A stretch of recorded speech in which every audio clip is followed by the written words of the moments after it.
the damages that the country incurred due to illegal demonstration in various parts of this country is in excess.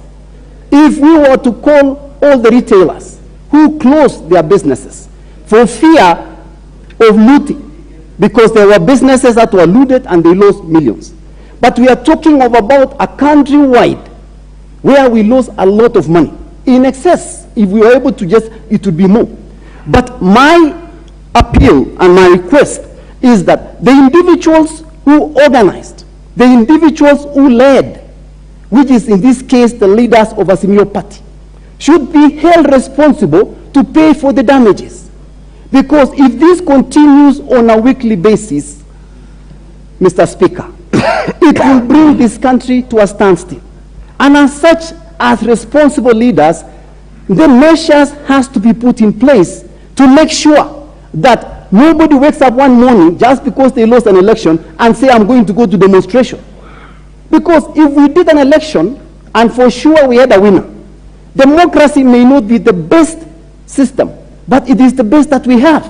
If you compare it to socialism, tyrannism, and many other systems, democracy is the best. And it says once we've declared a winner, then the rest of the losers have to accept and we move until the next election.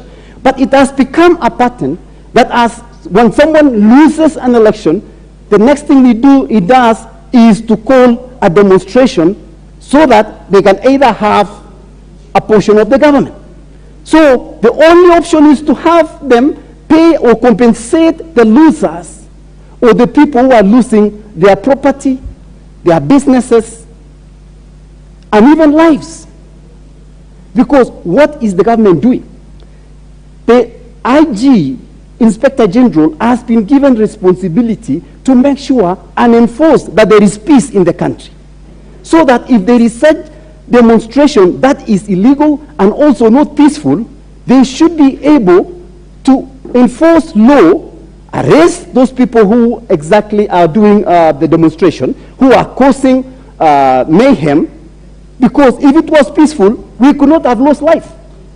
If it was peaceful, they would not be looting. If it was peaceful, people would not be closing their businesses. So I urge the CS of Interior, I urge the PS, the IG to continue to make sure the rest of the Kenyans will continue to enjoy their rights to live in this country and do business in this country. Mr. Speaker, this week there were some investors who were present in the country. When this chaos started and demonstration started, they decided to get their tickets and go back. And they decided Kenya may not be the best place to invest. And as such, Mr. Speaker, if we continue to lose tourists, if we continue to lose investors, when is this economy going to recover? Why do we allow one individual or a few individuals to continue to cause instability, to continue to cause loss of revenue? And we know the claims that they are saying that we want the servers to be opened. The servers are there. You go to the website of IEBC, you'll be able to see. The results that was declared at the polling station are the forms that you need. There is nothing like a server to be open. So, Mr. Speaker, I wish to continue to urge the government that is in place to instill and make sure the peace is prevailing in this nation. We cannot agree every week we are closing businesses. Every week we are not able to do anything in Nairobi, in Eldoret, in Kisumu, just because somebody has declared it is a public holiday. So let's go and demonstrate.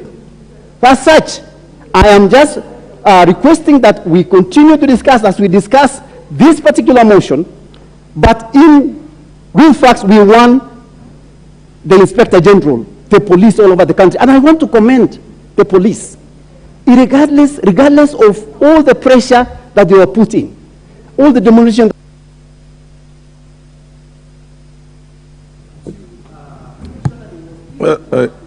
Yeah. You have run out of time.